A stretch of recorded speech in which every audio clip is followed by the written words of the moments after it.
ओ मेरी प्यारी माओ बहनों, मरियम आपको सबक दे रही है कि औरत भी अल्लाह वाली बन सकती है।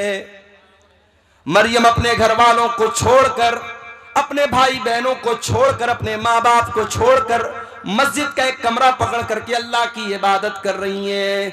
आज हमारी माए बहनें गौर करें, अपने परिवार के साथ रहकर वो 5 टाइम की नमाज भी अदा नहीं कर पाती। जाड़े का मौसम चल रहा है, दिन छोटा हो चुका है, गर्मी के मुकाबले में रातें बड़ी हैं, दिन छोटा है, मौसम भी ठंडा है। अगर औरतें चाहें तो बड़ी आसानी से नफली रोजा रख सकती हैं। जो रमजान के छूटे हुए रोजे हैं वो चाहे तो वो रोजे इस मौसम में बड़ी आसानी से रख सकती हैं। मगर मेरी प्यारी माँ बहनों, आपके अंदर वो शौक ही नहीं है, वो जज्बा ही नहीं जो मरियम के अंदर था। अल्लाह कह रहा है, इज़िन तबज़त मिन अहलिहा मकानन शर्क़िया। याद करो जब मरियम अपने घर वालों को छोड़कर मस्जिद अक्सा के बैतुल मुक़द्दस के पूरब साइड में चली गई। इज़ अरसलना इलैहा रूहना फत्तखज़त मिन दूनिहिम हिजाबा। अल्लाह फरमाता है कि मरियम ने अपने बीच में और घर वालों के बीच में पर्दा लगा दिया, पर्दे में रह करके वो अल्लाह की इबादत करने लगी। फत्तखज़त मिन दूनिहिम हिजाबा फअरसलना इलैहा रूहना फतमस्सल लहा बशरन सविया। हमने अपने फरिश्ते जिब्रील को भेजा और जिब्रील एक इंसान की शक्ल में, खूबसूरत इंसान की शक्ल में मरियम के पास आए। मरियम अकेली है, मरियम बंद कमरे में, कमरा लॉक है और अचानक एक खूबसूरत इंसान, एक मर्द मरियम के सामने आ जाता है। ओ मेरी प्यारी माँ बहनों, एक पाक दामन औरत, एक नेक औरत, एक दीनदार औरत का रिएक्शन क्या होगा ऐसे मौके पर? एक दीनदार औरत किसी गैर मर्द को तन्हाई में देखेगी तो उसका रिएक्शन क्या होगा? जरा देखिए मरियम का रिएक्शन क्या था। अल्लाह कहता इज़ अरसलना इलैहा रूहना, हमने मरियम के पास अपने फरिश्ते को भेजा। फतमस्सल लहा बशरन सविया, और वो फरिश्ता इंसान की शक्ल में मरियम के पास आया। क़ालत इन्नी अऊज़ु बिर्रहमानि मिनका इन कुन्त तक़िया। मरियम फौरन डर गई और कहने लगी, मैं रहमान की पनाह चाहती हूं, मैं अल्लाह की पनाह चाहती हूं। इन कुन्त तक़िया, ऐ इंसान, ऐ आने वाले मर्द, अगर तू अल्लाह से डरने वाला है दूर हो जा, मेरे करीब ना आना, मैं तुझसे अल्लाह की पनाह चाहती हूं।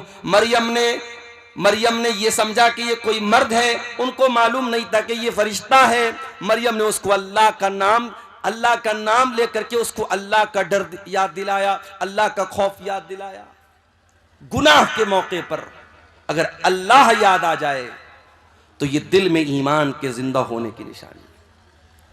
अगर गुनाह के टाइम अल्लाह याद आ जाए, अल्लाह का खौफ दिल में आ जाए और इंसान गुनाह से अपने आप को बचा ले, अल्लाह के नबी फरमाते हैं, अल्लाह ताला फरिश्तों से कहता है, मेरा बंदा गुनाह करने जा रहा था, शराब पीने जा रहा था, जिना करने जा रहा था, कोई भी गलत काम करने जा रहा था, अगर गुनाह का इरादा कर रहा था और अल्लाह के डर से अगर उसने गुनाह को छोड़ दिया तो अल्लाह फरिश्तों से कहता है, इसके नाम आमाल में एक नेकी लिख दो। मेरे फरिश्तों, इसके नाम आमाल में एक नेकी लिख दो। फरिश्ते कहते हैं, अल्लाह, ये तो गुनाह करने जा रहा था, ये तो शराब पीने जा रहा था, ये तो जिना करने जा रहा था, ये तो गलत काम करने जा रहा था। अल्लाह फरमाता है, इन्नमा तरकहा मिन जर्राया, ऐ मेरे फरिश्तों, मेरे बंदे ने मेरे डर से इस गुनाह को छोड़ा है, मेरे खौफ से इस गुनाह को छोड़ा है, लिहाजा इसके नाम आमाल में एक नेकी लिख दो। ये नेकी का हकदार है, ये गुनाह का हकदार नहीं। पता ये चला मेरे नौजवान साथियों, आज जहां जहां भी जिना के अड्डे कायम हो रहे हैं, जहां जहां गलत काम हो रहे हैं, शराब पी जा रही है, नशा हो रहा है, बदकारी हो रही है, बेहयाई हो रही है, बेपर्दगी हो रही है, बदकारी हो रही है, जितने गुनाह हो रहे हैं उन गुनाहों की असल वजह यह कि इंसान अल्लाह का खौफ अपने दिल से निकाल चुका है। और माफ करना, चेहरे पर दाढ़ी रखना नबी का तरीका है, मगर जरूरी नहीं कि दाढ़ी रखने वाला परहेजगार है। घर से नकाब में निकलने वाली औरत बहुत अच्छा काम करती है कि नकाब में निकल रही है, मगर नकाब में निकलना इस बात की गारंटी नहीं है कि उसके दिल में अल्लाह का डर है। मेरे प्यारे साथियों, कितने जिना के वाकयात हुए जो नकाब पोश लड़कियों ने होटलों में जाकर के याशियां की है। कितने गलत काम हुए जो चेहरे पर दाढ़ी रखने वालों ने और माथे पर सजदे का निशान रखने वालों ने वो गलत काम किए हैं। इसलिए याद रखना, दाढ़ी की अहमियत अपनी जगह है, नकाब की अहमियत अपनी जगह है, नमाज की अहमियत अपनी जगह है। जब तक अल्लाह का डर ना हो, जब तक अल्लाह का खौफ ना हो, तब तक इंसान गुनाहों से नहीं बच सकता। गुनाह से बचना है, अल्लाह का डर होना जरूरी है। और अल्लाह का डर कैसे पैदा होगा? जब अल्लाह को जानेंगे आप। जितना अल्लाह के बारे में जानेंगे, जितनी अल्लाह के बारे में आपको नॉलेज होगी, उतना आपके दिल में अल्लाह का डर पैदा होगा। इसीलिए अल्लाह कुरान में कहता है, इन्नमा यख्शल्लाह मिन इबादिहिल उलमा। अल्लाह ताला से उसके बंदों में उलमा डरते हैं। यहां उलमा से मुराद सिर्फ वो लोग नहीं है जो मदरसे से पढ़े हुए लोग हों। यहां मदरसे से फारिग होने वाले उलमा ही मुराद नहीं है, बल्कि उलमा का मतलब जो जितना अल्लाह को जानेगा, जिसके पास अल्लाह की जितनी नॉलेज होगी, उतना वो अल्लाह से डरेगा। इसीलिए हजरत लुकमान ने जब अपने बच्चे को नसीहत की तो पहले उसको अल्लाह का मकाम याद दिलाया। आज अपने बच्चों को कौन अल्लाह के बारे में बताता है? हमारा बच्चा जरा सा बड़ा हुआ, हम सिखाते बेटा good morning, good evening, good afternoon, good night, goodbye, tata, ये सिखाते अपने बच्चों को। हमारा बच्चा कभी अपने मुंह से दुआएं सुनाए, ये हमारी तमन्ना नहीं है। रात में हम बिस्तर पे सोने जाते हैं, अगर हम कोशिश करें, मैंने 2.5 साल की 2-2 साल की बच्चियों के मुंह से सुना है, माँ बाप ने उनको सिखाया है, तो रात में बिस्तर पे जाती हैं, माँ कहती है बेटा दुआ सुनाओ। 2 साल की बच्ची तोतली जबान में अपनी माँ से कहती है अल्लाहुम्मा बिस्मिका अमूतु व अहया। 2 साल की बच्ची वो दुआ सुना रही। आप जो तरबियत देंगे मेरे प्यारे साथियों, वो बच्चे आपके वही सीखेंगे, वही उसी पर अमल करेंगे। और सिखाने की सबसे बेहतरीन जो उम्र होती है वो बचपन की होती है। बच्चों को आपने बचपन से नमाज की आदत डलवा दी, इंशाअल्लाह जवानी में नहीं छूटेगी। बच्चों को बचपन में आपने कुरान का हाफिज बना दिया, इंशाअल्लाह सारी जिंदगी कुरान को याद रखेगा। बच्चों को बचपन में आपने तौर तरीका सिखा दिया, सारी जिंदगी उसको याद रहेगा। मेरे प्यारे साथियों, हजरत लुकमान ने अपने बच्चे को जब नसीहत की तो क्या कहा? या बुनय्या इन्नहा इन तकु मिस्काल हब्बतिन मिन खरदलिन फतकुन फी सक़रतिन औ फिस समावाति औ फिल अर्दि याति बिहल्लाह।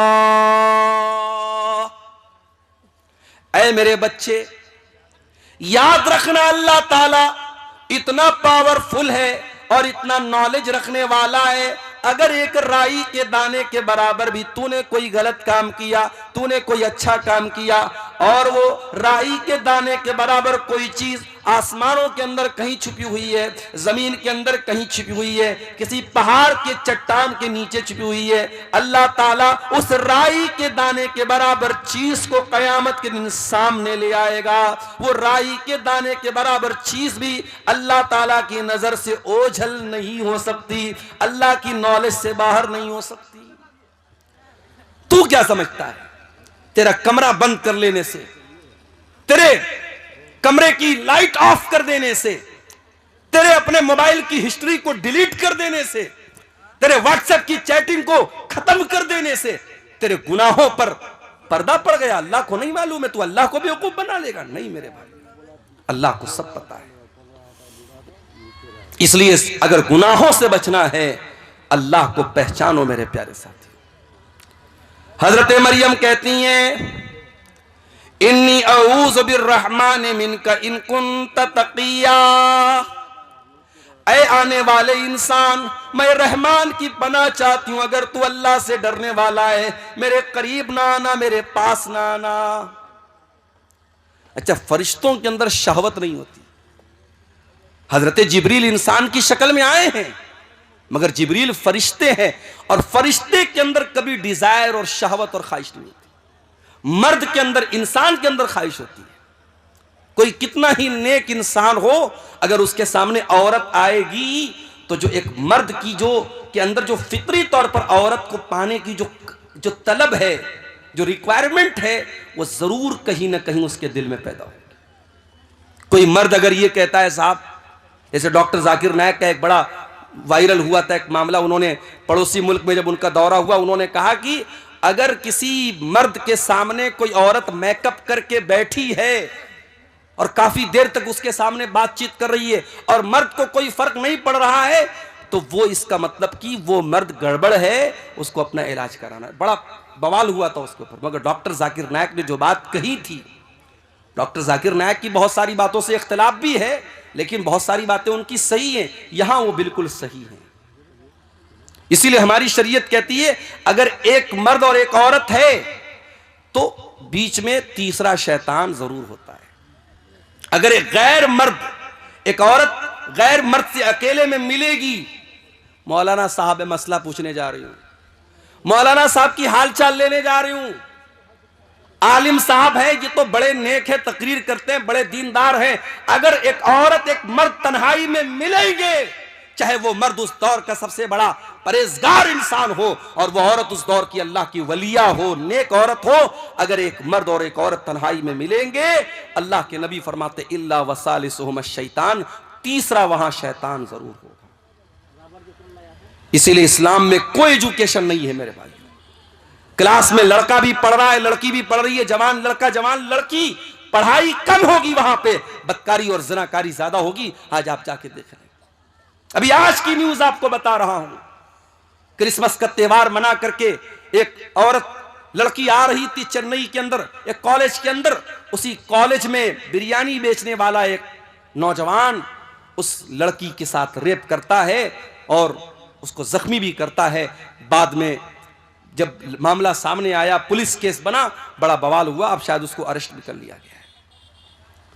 मेरे प्यारे साथियों, इंसान के अंदर शहवत का जो शैतान है वो कब बेदार हो जाए हम नहीं कह सकते।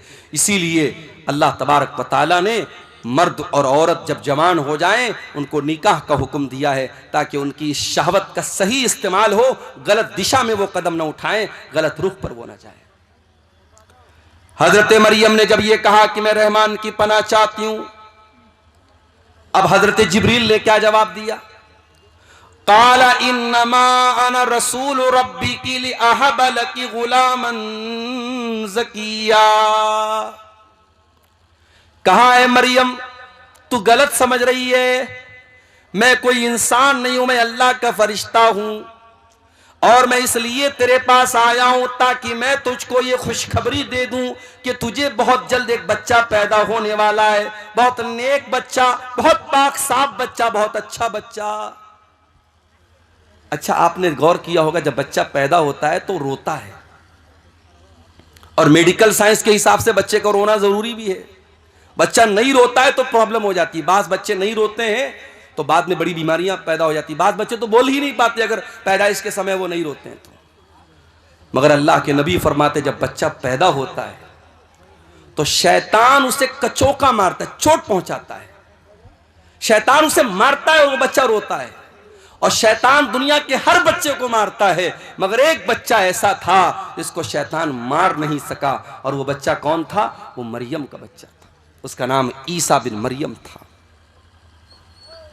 हजरत जिब्रील ने कहा कि ऐ मरियम, ऐसा बच्चा पैदा होने वाला है तुझे, गुलामन ज़किया, जो बहुत नेक बच्चा होगा।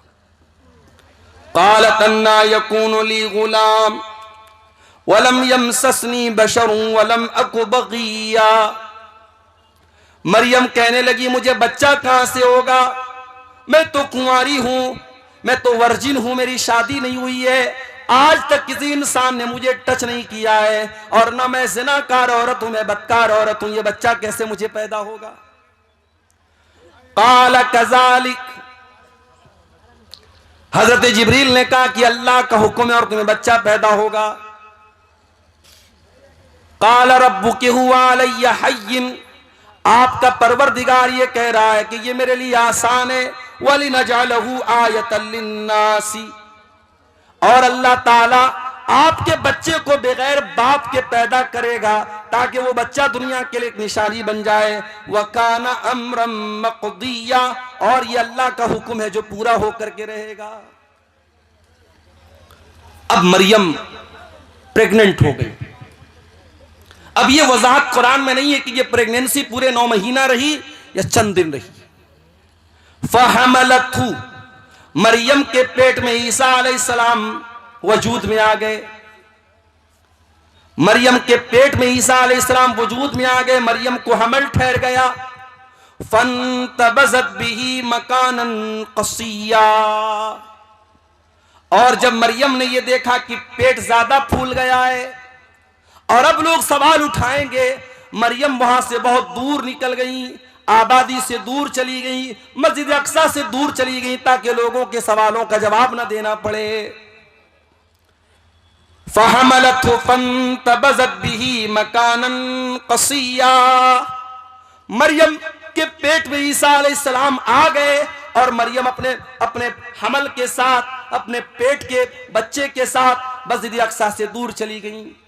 फ़अजाअहल मखाज़ु इला जिज़इन नख़ला, और जब बच्चे की पैदाइश का टाइम आया, जब दर्दे ज़े का टाइम आया, जब लेबर पेन का टाइम आया, जब बच्चे की पैदाइश का टाइम आया, हजरत मरियम मजबूर हो गई, तड़पने लगी और एक खजूर के पेड़ के पास जाके वहां पहुंच गई। दर्दे ज़े ने उनको मजबूर किया, वो एक पेड़ के पास पहुंच गई। बच्चे की पैदाइश का टाइम है, मरियम कुंवारी हैं, उनको ये तो पता है कि ये बच्चा अल्लाह ताला की तरफ से बगैर बाप के पैदा हो रहा है, अल्लाह की कुदरत की एक निशानी है। मगर मरियम को इस बात की फिक्र है, कल जब ये बच्चा जन्म लेगा मैं दुनिया को क्या बताऊंगी, मैं दुनिया को क्या मुंह दिखाऊंगी। एक पाक दामन औरत, एक नेक औरत, एक दीनदार औरत अपने चेहरे की खूबसूरती से ज्यादा, अपने बदन की ज्वेलरी से ज्यादा, अपने कपड़ों से ज्यादा अपने कैरेक्टर की, अपने किरदार की फिक्र करती है। मेरे भाइयों, मेरी प्यारी माँ और बहनों, मरियम को चिंता है मेरे कैरेक्टर पर लोग सवाल उठाएंगे, मैं क्या बोलूंगी। क़ालत या लैतनी मित्तु क़ब्ल हाज़ा, मरियम कहने लगी कि काश आज के पहले मैं मर गई होती। व कुन्तु नसियम मनसिया, कोई मेरा नाम तक न जानता, मैं भूली बसरी कहानी बन गई होती, लोग मेरा नाम तक ना जानते। ये कौन सी मुसीबत मेरे सर पे आ गई। ऐ मरियम, ये मैं तू क्या जवाब देगी लोगों को। ऐ काश है मरियम तू मर गई होती। मरियम अपने आप से कह रही तुम मर गई होती। अल्लाहु अकबर। इस जुमले में मरियम के कर्ब को महसूस कीजिए मेरे भाई, मरियम के दिल की पीड़ा को महसूस कीजिए। मरियम के दिल के अंदर जो अपने किरदार की जो फिक्र है, जो चिंता है, उसको महसूस कीजिए। मरियम कहती है काश मैं मर गई होती, मुझे कोई मेरा नाम तक न जानता, कोई मेरा जिक्र तक न करता। फनादाहा मिन तहतिहा अल्ला तहज़नी क़द जअल रब्बुकी तहतकी सरिया। अब मरियम को बच्चा पैदा हो रहा है। दुनिया में औरतों को बच्चा पैदा होता है तो कोई ना कोई डॉक्टर होता है, दाई होती है, कोई डिलीवरी कराने वाला होता है। ये दुनिया का ऐसा बच्चा है, कोई डिलीवरी कराने वाला नहीं है। फरिश्ता कहता है, फरिश्ते की आवाज आती है, ऐ मरियम तू डर मत, तू घबरा मत। कद जाल रब्बुकी तहतकी सरिया, जरा देख अल्लाह ताला ने तेरे नीचे नहर का इंतजाम कर दिया है, तुझे पानी की कमी ना हो, तू डिहाइड्रेशन का शिकार ना हो। ऐ मरियम बच्चे की पैदाइश के बाद तुझे पानी चाहिए, कौन तुझे पानी ला के देगा। ऐ मरियम देख अल्लाह ताला ने तेरे लिए पानी का इंतजाम कर दिया, तेरे नीचे से नहर जारी हो गई है।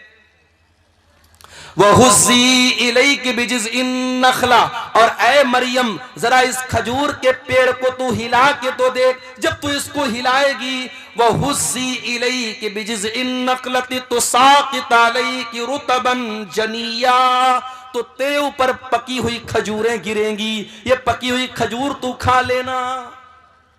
बाज़ उलमा कहते हैं कि डिलीवरी के टाइम औरतों को आयरन की बड़ी कमी होती है, इसीलिए जब औरतें जब प्रेग्नेंट होती हैं तो डॉक्टर लोग उनको आयरन की टेबलेट खिलाते हैं, और खजूर के अंदर आयरन बहुत होती है। तो मरियम को अल्लाह ताला ने खजूर खिलवाई। खजूर और पानी बहुत जरूरी है एक ऐसी औरत के लिए जिसको डिलीवरी हुई हो। एक बात तो यह पता चली। दूसरी बात यह पता चली कि पकी हुई खजूर तेरे ऊपर गिरेगी। खजूर कब पकती है भाई? खजूर दिसंबर में नहीं पकती है, खजूर जून में पकती है। बाज़ उलमा ने इस आयत से ये इस्तिदलाल किया है कि ईसा अलैहिस्सलाम कभी 25 दिसंबर को पैदा हो ही नहीं सकते। ये फर्जी तारीख है, गलत तारीख है। ईसा अलैहिस्सलाम जब भी पैदा हुए होंगे मई और जून के महीने में पैदा हुए होंगे, जो फलस्तीन के इलाके में मुल्क शाम में गर्मी का मौसम होता है। दिसंबर तो हर जगह सर्दी का मौसम होता है। खजूर पकी हुई खजूर तेरे ऊपर गिरेगी। अच्छा, एक सबक और मिल रहा है। मरियम को बच्चा हुआ है। औरत दुनिया की सबसे कमजोर अवस्था में कब होती है? जब बच्चा पैदा होता है। उस कमजोर अवस्था में भी अल्लाह ताला मरियम को हुक्म क्या दे रहा है कि ऐ मरियम, ये पेड़ तू हिलाएगी तब तुझे खजूर मिलेगी। अल्लाह ताला के लिए क्या नामुमकिन बात थी मेरे भाई। अल्लाह फरिश्ते को हुक्म दे देता और एक प्लेट में खजूर सजा के मरियम को लाके दे दी जाती, मगर नहीं। अल्लाह ने एक सबक यह भी दिया, जब हरकत करोगे तब बरकत आएगी। हरकत से बरकत आएगी। मुसलमान समझता है बैठ के हम दुआएं करेंगे और हमारी मस्जिदें सब सुरक्षित हो जाएंगी। हम दुआएं करेंगे और हम पर जुल्म करने वाले सब जो है बर्बाद हो जाएंगे। नहीं मेरे भाई, आपको हरकत भी करना पड़ेगा, आपको एक्टिव भी होना पड़ेगा। आप सदियों से जो जिंदगी जीते चले आए हैं वही जिंदगी आप जी रहे हैं। 50 साल पहले भी सीमांचल का इलाका पिछड़ा हुआ था, आज भी आप पिछड़े हुए हैं। 50 सालों में जैन कम्युनिटी कहां से कहां पहुंच गई, सिख कम्युनिटी कहां से कहां पहुंच गई, इसी देश के बड़े छोटे छोटे तबके कहां से कहां पहुंच गए। आपका सीमांचल क्यों पीछे है? मेरे भाइयों, कोई और दोषी नहीं है, दोषी हम और आप हैं। हम और आप जब तक अपने आप को ऊपर उठाने की कोशिश नहीं करेंगे, हरकत नहीं करेंगे, बरकत नहीं आएगी। मरियम ने पेड़ को हिलाया है तब ऊपर से खजूर गिरी है। फकुली वशरबी वकर्री आईना, ऐ मरियम तू ये खजूर खा ले, ये पानी पी ले। ये खजूर खा करके, पानी पी करके, वकर्री आईना, ऐ मरियम तू अपनी आंखों को ठंडी कर ले, तू टेंशन न ले, तू चिंता न कर, तू फिक्र न कर।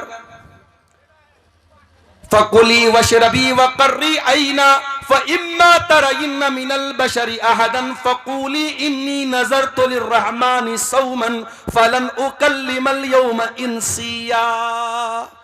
और ऐ मरियम, कोई इंसान अगर नजर आ जाए और कोई पूछने लगे ये बच्चा किसका है, ये बच्चा कहां से आया, तो ऐ मरियम तू बात मत करना, तो इशारे से कह देना कि मैंने 3 दिन का रोजा रखा है। उस जमाने में जब लोग रोजा रखते थे तो बात नहीं करते थे, रोजे में कलाम भी मना था। अल्लाह का फजल व करम है, हम लोग रोजा रखते हैं तो हम लोग को तो बातचीत करने की आजादी है। उस जमाने में एक रोजा ऐसा होता था जिसमें बातचीत भी लोग नहीं करते थे। कहा है मरियम, जब कोई तुझसे बात करने की कोशिश करे तो तू बता दे कि मैंने अल्लाह की नजर मानी है, मैं 3 दिन तक किसी से बात नहीं करूंगी। 3 दिन गुजर गए। फ़अतत बिही क़ौमहा तहमिलुहु, मरियम अपने बच्चे को गोद में लेकर के आई। मरियम अपने बच्चे को गोद में लेकर अपनी कौम के पास आई। कौम के लोगों ने कुंवारी मरियम की गोद में बच्चा देखा। सारी कौम जानती है मरियम कुंवारी है, उनकी शादी नहीं हुई है। मरियम की गोद में बच्चा देखकर क़ालू लक़द जीती शैअन फ़रिया, कहा है मरियम ये बहुत बड़ा तू गुनाह करके आई है, बहुत बड़ा पाप करके आई है। या उख्ता हारून, ऐ हारून की बहन, माँ कान अबू की इम्रा सौई व माँ कान तुम की बगिया, ऐ हारून की बहन, न तो तेरा बाप बुरा आदमी था न तेरी माँ बदचलन थी, तूने ये गंदा काम कैसे कर दिया। अच्छा, ये मरियम के कोई भाई थे जिनका नाम हारून था। ये वो वाले हारून नहीं, मूसा अलैहिस्सलाम के बड़े भाई हारून वो मुराद नहीं, कोई और हारून है जो उनके भाई थे, मरियम के भाई थे। अच्छा, एक बात और पता चली, लोगों ने 3 रिश्तों का नाम लिया। ए हारून की बहन, इसका मतलब हारून कोई बहुत नेक आदमी था जो मरियम का भाई था। ए हारून की बहन, तेरा भाई इतना नेक इंसान, तेरा बाप इतना नेक इंसान, तेरी मां इतनी अच्छे किरदार और कैरेक्टर की, तू कैसे पापी निकल गई? पता ये चला कि ये त्रिकोण है। अगर किसी लड़की का भाई ठीक ठाक है, लड़की का बाप ठीक ठाक है और लड़की की मां ठीक ठाक है, तो लड़की के बिगड़ने के चांसेस बहुत कम है। लेकिन जिस लड़की का भाई गड़बड़ हो, भाई की गर्लफ्रेंड है, तो यकीनन उस बहन का भी कोई बॉयफ्रेंड होगा। किसी ने बड़ा अच्छा जुमला कहा था कि ए वैलेंटाइंस डे पर किसी लड़की को फूल देने वाले, जा देख तेरी बहन को भी कोई फूल दे रहा होगा। और इसीलिए अल्लाह कुरान में जब जिना का जिक्र करता है, अल्लाह कहता है वला तक़रबु ज़िना इन्नहु काना फाहिशतन व साअ सबीला। ऐ मेरे बंदो, तुम जिना के करीब भी न जाना, यह बड़ा गंदा काम है, बहुत ही बुरा रास्ता है। अल्लाह ने जिना को रास्ता कहा। रास्ता क्यों कहा है भाई? जिस रास्ते पर आप चलेंगे उसी रास्ते पर कोई दूसरा चल के आपके घर की दहलीज तक आएगा। अगर आप किसी दूसरे की इज्जत व आबरू को छेड़ेंगे, कोई आपके घर की इज्जत पर भी डाका जरूर डालेगा। ये इसको हम मुतलक तौर पे इसको अल्लाह का कानून तो नहीं कह सकते, मगर दुनिया का तजर्बा और मुशाहदा यही बताता है। कहा है हारून की बहन, तेरा भाई अच्छा इंसान, तेरा बाप अच्छा इंसान, तेरी मां अच्छी औरत, तू कैसे इतना गंदा काम कर बैठी? तूने ये गंदा काम क्यों कर दिया? मरियम क्या जवाब देती? मरियम के पास कोई जवाब नहीं है। मरियम जवाब देंगी, कौम के लोग मानने वाले नहीं है। फ़अशारत इलैहि, मरियम ने अपने बच्चे की तरफ इशारा किया। क़ालू कैफ़ नुकल्लिमु मन काना फ़िल महदी सबिया। कौम के लोगों ने कहा कि ऐ मरियम, क्या मजाक कर रही है? इस दूध पीते बच्चे से हम क्या बात करें? तू जवाब दे, तू मां है, तू जवाब दे, हम इस बच्चे से क्या बात करें? तू कैसी बेवकूफी की बात कर रही है? तू बच्चे की तरफ क्यों इशारा कर रही है? हम बच्चे से कैसे बात करें? अल्लाहु अकबर। जब एक पाक दामन औरत के कैरेक्टर पर दाग लगाने की कोशिश हुई, एक पाकीज़ा औरत के किरदार पर जब लोगों ने धब्बा लगाने की कोशिश की, अल्लाह ने उसके दूध पीते बच्चे को जबान दे दी। दूध पीता बच्चा हमारे और आपके सामने थोड़ी बोलता है। दूध पीता बच्चा तो खाली रोता है, भूख लगे तब रोता है, प्यास लगे तब रोता है, पेट में दर्द हो तब रोता है। मगर ईसा बिन मरियम अपनी मां की गोद में बोलते हैं।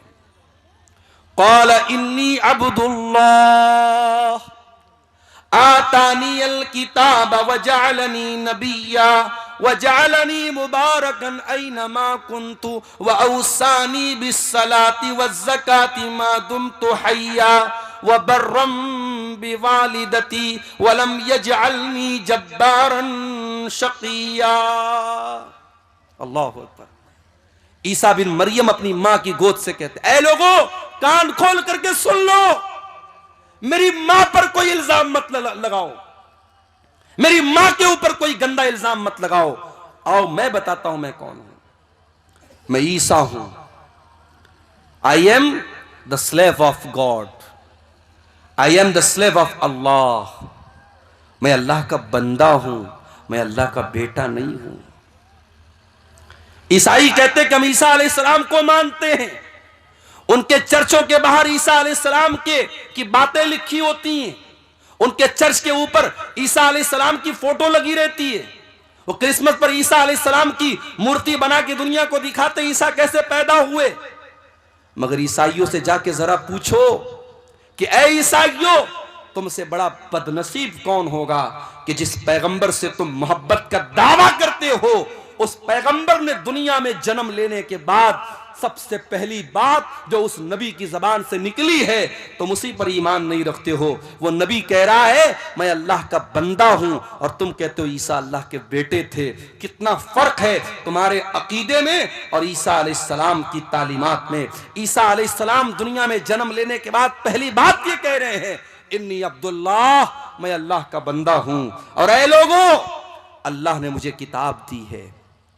अभी मैं मां की गोद में खेल रहा हूं मगर अल्लाह मुझे किताब देगा जिसका नाम इंजील होगा और अल्लाह ने मुझे नबी भी बना लिया है और मैं बरकत वाला हूं, जहां भी रहूंगा बरकत के साथ रहूंगा। और अल्लाह ने मुझे नमाज का हुक्म दिया है और ज़कात का हुक्म दिया है। जब तक मैं जिंदा रहूंगा नमाज पढ़ता रहूंगा, ज़कात देता रहूंगा। कितने अफसोस की बात है। ईसाई शराब पीता है, ईसाई ज़िना करता है, ईसाई गलत काम करता है, अपने चर्च में जाता है, वहां चर्च का पादरी कहता है कि तूने शराब पिया है, तूने ज़िना किया है, तूने मर्डर किया है, कोई बात नहीं, ले उसको शराब पिलाता है। ईसाई का जो पादरी होता है वो शराब पिलाता है और ये कहता है कि तेरे जितने पाप हैं वो अल्लाह के बेटे ने, गॉड के बेटे ने अपने ऊपर ले लिया। गॉड का बेटा सूली पर चढ़ गया और गॉड का बेटा तेरे सारे गुनाहों को अपने सर पे लेके जा चुका है, अब तुझे कोई टेंशन लेने की बात नहीं। अल्लाह अकबर, कितना कितना गलत है ये अकीदा। ईसा इब्ने मरियम दुनिया में आने के बाद कहते हैं नमाज पढ़ने का मुझे हुक्म मिला है, मैं नमाज जब तक जिंदा रहूंगा पढ़ता रहूंगा।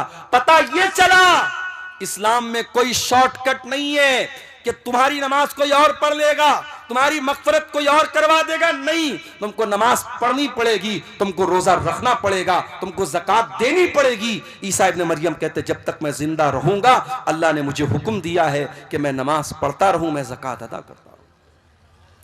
वबर्रम बिवालिदती, और अल्लाह ताला ने मुझे अपनी माँ के साथ अच्छा सलूक करने का हुक्म दिया है। वलम यजअलनी जब्बारन शकिया, और अल्लाह ताला ने मुझे सरकश नहीं बनाया, मुझे बदबख्त नहीं बनाया, मुझे बदनसीब नहीं बनाया, अल्लाह ने मुझे अच्छे नसीब वाला बनाया है। इतनी बात कहने के बाद ईसा इब्ने मरियम कहते हैं वस्सलामु अलैया यौम वुलिदतु व यौम अमूतु व यौम उबअसु हय्या, मेरे ऊपर उस दिन भी सलाम जिस दिन मैं पैदा हुआ, उस दिन भी सलाम जिस दिन मैं मरूंगा, और उस दिन भी सलाम जिस दिन मैं जिंदा उठाया जाऊंगा। हमारा अकीदा यह है। ईसा अलैहिस्सलाम सूली पर नहीं चढ़ाए गए। कान खोल करके सुन लो मेरे भाइयों, ये अकीदा समझ लो। ईसा इब्ने मरियम के बारे में जब कोई किसी से बात करना हो, आपको ईसा अलैहिस्सलाम के बारे में सही इंफॉर्मेशन होनी चाहिए। ईसा अलैहिस्सलाम सूली पर नहीं चढ़ाए गए, उनको सूली पर चढ़ाने की कोशिश जरूर हुई मगर अल्लाह ताला ने उनको सुरक्षित आसमान पर उठा लिया। वो अपने शरीर के साथ, अपने जिस्म के साथ और अपनी रूह के साथ आसमान पर उठा लिए गए। उनकी जगह उनके एक हमशक्ल को यहूदियों ने सूली पर चढ़ा दिया। वमा कतलूहु वमा सलबूहु, न तो ईसा को कत्ल किया उन्होंने, न ईसा को सूली पर चढ़ाया। वलाकिन शुब्बिया लहुम, बल्कि ईसा अलैहिस्सलाम का एक हमशक्ल उनके सामने पेश किया गया और उसको उन्होंने सूली पर चढ़ाया। अब हमारा ये अकीदा है कयामत के पहले ईसा अलैहिस्सलाम दुनिया में आएंगे और दज्जाल को कत्ल करेंगे और इसी तरीके से दुनिया में जितने सूअर हैं सूअरों का खात्मा करेंगे। और ईसा अलैहिस्सलाम जब आएंगे और वो जिहाद करेंगे तो वो अहले किताब से भी जिहाद करेंगे, यहूद और नसारा से भी जिहाद करेंगे। और जब ईसा अलैहिस्सलाम यहूद और नसारा से जिहाद करेंगे तो उनको जिजिया का ऑप्शन नहीं देंगे, वो डायरेक्ट दो ऑप्शन देंगे, या तो इस्लाम कबूल करो या फिर मुझसे जंग करो। तो उनके ज़माने में जिजिया का ऑप्शन ख़त्म हो जाएगा। और इसी तरीके से ईसा इब्ने मरियम दुनिया में आएंगे और कई साल तक रहेंगे, उनके दौर में अमन और चैन और सुकून रहेगा। और फिर वो नेचुरल अपनी मौत से हमकनार होंगे, उनको मौत आएगी और फिर वो अल्लाह ताला को प्यारे होंगे, अल्लाह के पास जाएंगे। ये हमारा अकीदा है। इसीलिए अल्लाह जब इस वाक़े को बयान करता है, अल्लाह कहता है ज़ालिका ईसा इब्नु मरियम क़ौलुल हक़्क़िल्लज़ी फ़ीही यम्तरून, ये ईसा इब्ने मरियम है, ये अल्लाह के सच्चे कौल हैं, अल्लाह की सच्ची बात इनके बारे में है जिनके बारे में लोग शक और शुबहा कर रहे हैं। तो हज़रत ईसा अलैहिस्सलाम के बारे में ये मोटी मोटी बात मैंने सोचा कि आपके सामने रख दूं, ताकि ईसा अलैहिस्सलाम के बारे में एक सही विचारधारा, एक सही नज़रिया आपके दिलो दिमाग में पैदा हो जाए। अल्लाह ताला हम सबको हज़रत ईसा अलैहिस्सलाम, अच्छा ये भी याद रखिए, ईसा अलैहिस्सलाम के बारे में दुनिया में 3 गिरोह पाए जाते हैं। एक ईसाइयों का गिरोह है जो ईसा अलैहिस्सलाम को अल्लाह का बेटा करार देता है, अल्लाह के बराबर करार देता है, वो भी गुमराह है। और एक यहूदियों का तबका है जो ईसा अलैहिस्सलाम को बुरा भला कहता है, उनको हराम की औलाद कहता है, उनको नऊज़ुबिल्लाह ज़िना की औलाद कहता है। यहूदी भी हज़रत ईसा से दुश्मनी में गुमराह हुए, ईसाई उनसे मोहब्बत में गुमराह हुए, यहूदी उनसे दुश्मनी में गुमराह हुए। और एक तबका ऐसा है जो ईसा अलैहिस्सलाम पर ईमान भी रखता है, उनको के बारे में यह अकीदा रखता है वो अल्लाह के नबी थे, वो अल्लाह के पैगंबर थे, बगैर बाप के पैदा हुए थे, और अल्लाह ताला ने उनके हाथ पर बहुत सारे मोजज़ात दिखाए थे। और इस तबके को मुसलमान कहते हैं। हम और आप ईसा इब्न मरियम के ऊपर ईमान रखते हैं। मेरे अजीजों, इस तमहीदी गुफ्तगू के बाद मैंने जो नज्म पढ़ी थी तकरीर के बाद, आपने गौर किया होगा उस नज्म में मैंने नौजवानों को खिताब किया था। आज हमारे कौम में अगर कोई तबका ऐसा है जो सबसे ज्यादा जिस पर काम करने की जरूरत है तो वो तबका नौजवानों का तबका है। और दुनिया की हर कौम अपने नौजवानों को ट्रेंड करती है, अपने नौजवानों को मजबूत करती है, अपने नौजवानों पर मेहनत करती है। आज हमारी कौम का नौजवान कहां जा रहा है मेरे भाई? हमारे नबी की सीरत उठा करके देखिए। हमारे नबी के साथ जो सहाबा थे, जो आपके सफ़े अव्वल के सहाबा थे, जिन्होंने आपके साथ पत्थर खाए थे, आपके साथ जंगों में अपने सीने पर तीर और तलवार का जख्म बर्दाश्त किया था। आप गौर कीजिए मेरे प्यारे साथियों, नबी के उन सहाबा में आपको मेजॉरिटी किसकी मिलेगी, उसमें बहुमत किसका मिलेगा? उसमें अक्सरियत नौजवानों की मिलेगी।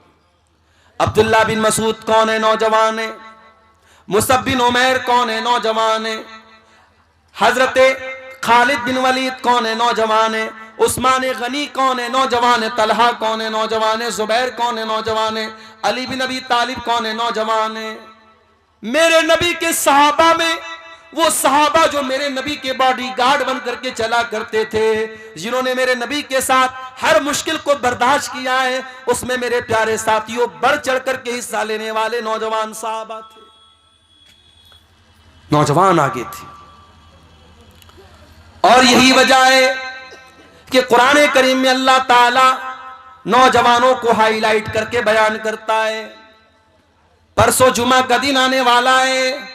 हम और आप जुमा के दिन सूरह कहफ पढ़ते हैं। सूरह कहफ में अल्लाह ताला ने एक वाकया बयान किया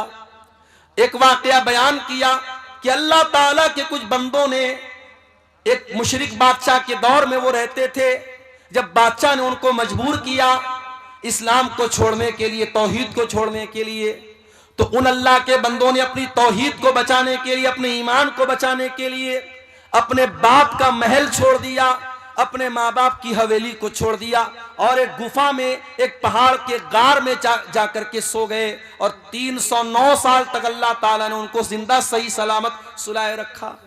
309 साल तक वो सोए रहे। अल्लाह ताला जब इस वाक़े को बयान करता है तो अल्लाह ताला एक बात को हाईलाइट करता है। अल्लाह क्या कहता है? इन्नहुम फित्यतुन आमनू बिरब्बिहिम वज़िदनाहुम हुदा। अपने ईमान को बचाने के लिए अपने माँ बाप को छोड़ने वाले, अपने माँ बाप का ऐशो आराम छोड़ने वाले, अपनी हवेलियों को छोड़ करके पहाड़ की गुफा में जाने वाले ये नौजवान थे। अल्लाह ने खास तौर से हाईलाइट करके बयान किया कि ये नौजवान थे। अल्लाह चाहता तो ऐसे ही डायरेक्ट जिक्र कर देता कि चंद लोग थे, मगर अल्लाह ताला ने फित्यतुन का लफ्ज इस्तेमाल किया। इससे ये पता चला कि अल्लाह ताला को नौजवानों का ईमान बहुत पसंद है। आज हमारे कितने नौजवान हैं, उनको जब नमाज के बारे में बोलो, गुनाहों को छोड़ने के बारे में बोलो, उनकी जबान से एक ही लफ्ज निकलता है, मौलाना साहब ये जवानी का दिन है, अभी तो मैं मौज मस्ती कर लेने दो, कल जब जवानी खत्म हो जाएगी तब हम इबादत भी कर लेंगे, रोजा भी रखेंगे, नमाज भी पढ़ेंगे, गुनाहों से भी बचेंगे। ओ मेरे प्यारे नौजवान साथियों, अज़रबैजान से एक फ्लाइट, एक हवाई जहाज उड़ता है, जिस हवाई जहाज के अंदर 72 मुसाफिर सफर कर रहे थे, हवाई जहाज के अंदर आग लग जाती है और हवा के अंदर वो हवाई जहाज जल कर राख हो जाता है और 72 के 72 लोग हवा में जल करके मर जाते हैं। ये भी आज की न्यूज आपको बता रहा हूं। क्या उन 72 लोगों में सारे बूढ़े लोग थे? क्या सारे 70-80 वाले लोग थे? उसमें 20 साल के नौजवान भी थे, उसमें 2 साल का बच्चा भी था, उसमें 25 साल की औरतें भी थी। मेरे प्यारे भाइयों, जब हवाई जहाज के अंदर आग लग जाती है, अंदर का वीडियो वायरल हुआ है, जाकर के इंटरनेट पर देख लेना। फ्लाइट के अंदर जितने लोग हैं वो मालिक को याद कर रहे हैं, वो मौला को याद कर रहे हैं, वो अपने रब को याद कर रहे हैं। हम नहीं जानते कौन सा एक्सीडेंट हमारे साथ हो जाए, हम नहीं जानते कब मौत हमारे सर पर आकर के हमारी मोहलत को खत्म कर दे। मेरे प्यारे साथियों, क्या आप इस बात की गारंटी लेके बैठे हैं कि आप बुढ़ापे तक जिंदा रहेंगे? क्यों अपनी जवानी को गलत कामों में गुजारते हैं? मेरे प्यारे साथियों, हमें और आपको डरना चाहिए। याद रखो मेरे प्यारे साथियों, जवानी में जितने जज्बे के साथ आप नमाज पढ़ लेंगे, जवानी में जितनी ताकत के साथ आप हज उम्रा कर लेंगे, जवानी में जितने जोश के साथ आप अल्लाह की राह में पैसा खर्च कर देंगे, अल्लाह के दीन के लिए आप मेहनत कर लेंगे, कल बुढ़ापे में आप नहीं कर पाएंगे।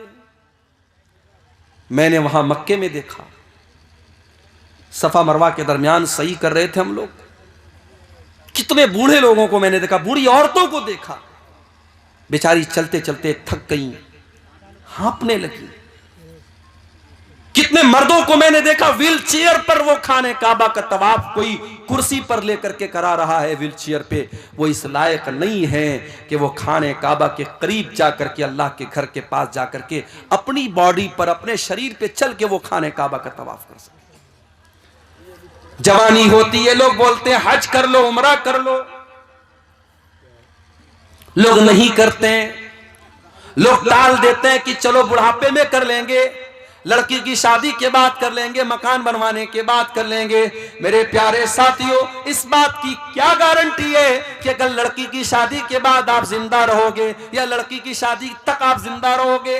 अभी परसों बनारस में मैं सफर पे निकल चुका था, एक जगह मैं सफर में गया हुआ था, बनारस में एक मैयत हो गई हमारे अपने मोहल्ले की, और एक इमाम साहब का इंतकाल हो गया। मेरे ख्याल से 50-60 साल उनकी उम्र थी, बिल्कुल हट्टे कट्टे सेहतमंद थे।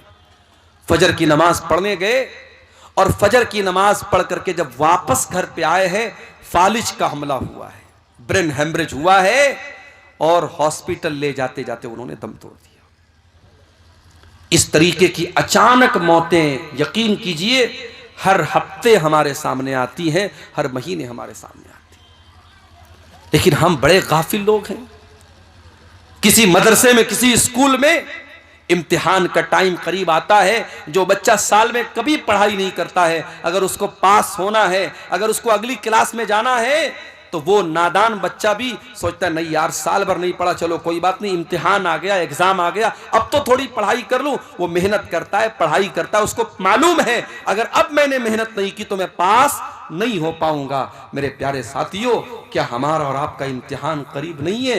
क्या हम अपनी मौत से करीब नहीं है? हम नहीं जानते हमारा वो इम्तिहान कब शुरू हो जाएगा, मौत कब आ जाएगी, हम नहीं जानते। हम कितने नादान हैं, हमको मालूम है हमारा इम्तिहान कभी भी लिया जा सकता है और हम कोई तैयारी नहीं कर रहे हैं। इसीलिए अल्लाह कुरान में कहता है, इक़्तरब लिन्नासि हिसाबुहुम व हुम फी गफलतिन मुरिदून। ओ लोगों, तुम्हारे हिसाब का टाइम करीब आ चुका है, फिर भी तुम गफलत की नींद सो रहे हो। याद रखो मेरे भाइयों, 70 साल की उम्र में आप नमाजी बन भी जाएंगे, लेकिन 20 साल की उम्र में जो सजदा आप करेंगे, अल्लाह ताला को यह सजदा जितना महबूब है, 70 साल वाला सजदा अल्लाह को उतना महबूब नहीं। 70 साल में कोई सुधर गया, 60 साल में कोई नेक बन गया, हम उसका मजाक नहीं उड़ा रहे, हम उस पर तंज नहीं कर रहे। कोई 60 साल की उम्र में अगर नमाज पढ़ रहा है, बहुत अच्छी बात है, लेकिन तौबा करने का, अल्लाह की तरफ पलटने का, अल्लाह के दीन की तरफ आने का बेहतरीन टाइम जवानी का टाइम है। मेरे प्यारे साथियों, अपनी जवानी में तौबा करो, अपनी जवानी में अल्लाह को राजी करो। अल्लाह के प्यारे नबी फरमाते हैं, ला तज़ूलु क़दमा इब्ने आदम मिन इंद रब्बिही यौमल क़ियामा, क़यामत के दिन इंसान अपनी जगह से हिल नहीं पाएगा जब तक वो 5 सवालों का जवाब न दे दे।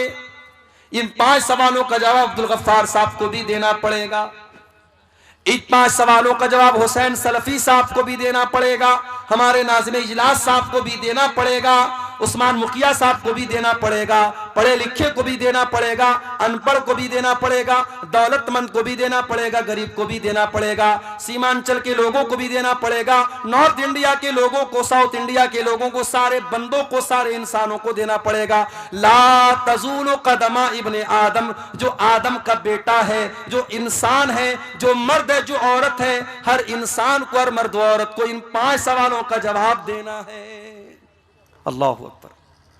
दुनिया का कौन सा एग्जामिनर है जो एग्जाम के पहले आपको पेपर आउट कर दे?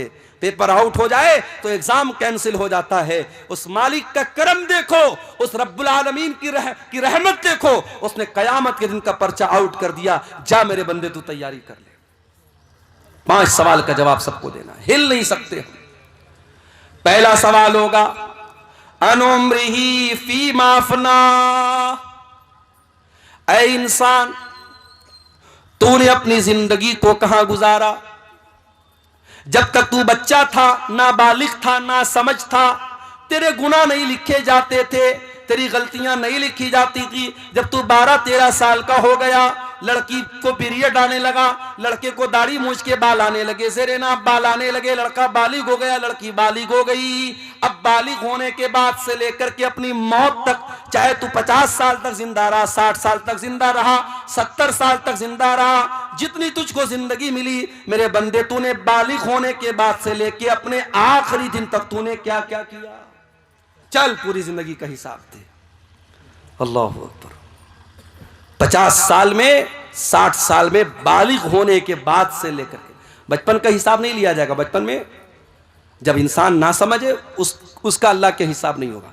उसके बाद से लेकर के मरने के दिन तक का हिसाब अल्लाह लेगा। अन उम्रिही फीमा अफना, कहां गुजारा तूने जिंदगी, चल हिसाब दे। यह पहला सवाल होगा कयामत के दिन के पेपर में। दूसरा सवाल वन शबाबिही फीमा अबला, ऐ मेरे बंदे तू 70 साल दुनिया में रह के आया था, तेरे 40 साल के बाद की जिंदगी तो बड़ी अच्छी गुजरी। मस्जिद का मुतवल्ली भी बन गया, मदरसे का नाजिम भी बन गया, हाजी साहब भी बन गया, फजर की नमाज में लाठी लेके पहुंचने लगा, कोई गलत काम नहीं करता था, दिन रात अल्लाह अल्लाह करता था, बहुत अच्छी बात है। लेकिन ऐ मेरे बंदे तू 20 साल से लेकर के 40 साल तक कैसा था? तेरी जवानी कहां गुजरी? तेरी जिंदगी का सबसे खतरनाक पीरियड कहां गुजरा? कहीं ऐसा तो नहीं तू शराब पिया करता था, कहीं ऐसा तो नहीं तू ज़िना किया करता था, कहीं ऐसा तो नहीं तू गंदी मूवीज देखा करता था, कहीं ऐसा तो नहीं तू नाजायज लड़कियों के साथ चैटिंग किया करता था, कहीं ऐसा तो नहीं तू होटलों में नाच गाना देखने जाता था। वअन शबाबिही फीमा अबला, मेरे बंदे तू अपनी जवानी का हिसाब दे, तूने कहां गुजारा उसको? गौर कीजिए मेरे भाई, सारी जिंदगी का हिसाब अलग होगा और जवानी का हिसाब अलग होगा। तीसरा सवाल वन मालिही मिन ऐन इक्तसबहू, तूने माल कहां से कमाया?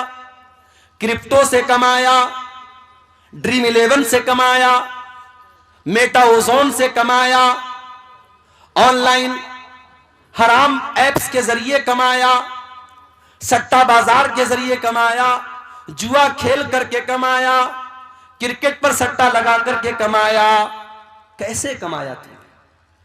ये बड़ा मसला हमारे नौजवानों का है।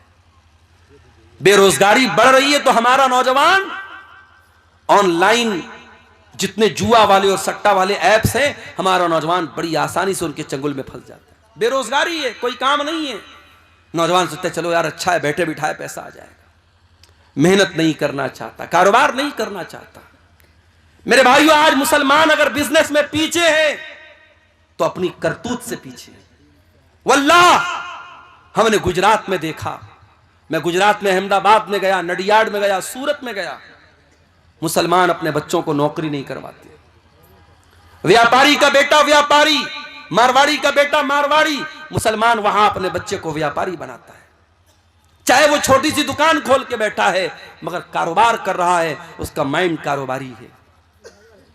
आज इस मुल्क में हमें और आपको अगर अपने वजूद को बचाना है, हमें बिजनेस और कारोबार में भी आगे बढ़ना पड़ेगा।